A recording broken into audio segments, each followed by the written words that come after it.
नमस्कार, मी सोनल तांबे. Global Maharashtra 24 news बुलेटिनमध्ये तुम्हा सर्वांचं स्वागत. पाहूया आजच्या ठळक घडामोडी. फक्त ग्लोबल महाराष्ट्र 24 वृत्तवाहिनीच्या आपल्या हक्काचे विचार. नमस्कार, आपण पाहत आहात ग्लोबल महाराष्ट्र 24 न्यूज. आजच्या न्यूज बुलेटिनमध्ये आपले मनपूर्वक स्वागत.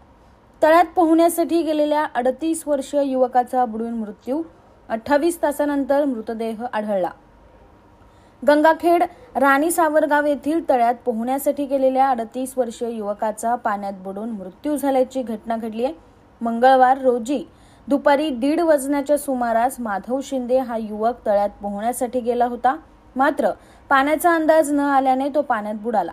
28 तासानंतर तळ्यातील पाण्यावर त्याचा मृतदेह तरंगताना दिसून आला.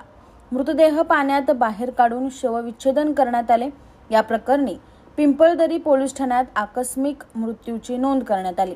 राणी सावरगाव येथे असलेल्या तळ्यात माधव शिंदे पोहण्यासाठी गेला होता.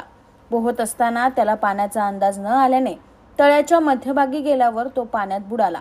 गावातील युवक पाण्यात बुडाल्याची वार्ता परिसरात समजताच ग्रामस्थांनी शोधकार्य सुरू केलं. शोधकार्य सुरू असतानाच वेळ लागत असल्याने गंगाखेड नगरपालिकेचे अग्निशमन दलाला घटनास्थळी पाचारण करण्यात आले. दरम्यान बुधवारी सायंकाळी 4:30 वाजण्याच्या सुमारास माधव दगडोबा शिंदे यांचा मृतदेह पाण्यावर तरंगताना दिसून आला. 28 तासानंतर पाण्यात बुडालेल्या युवकाचा मृतदेह सापडला.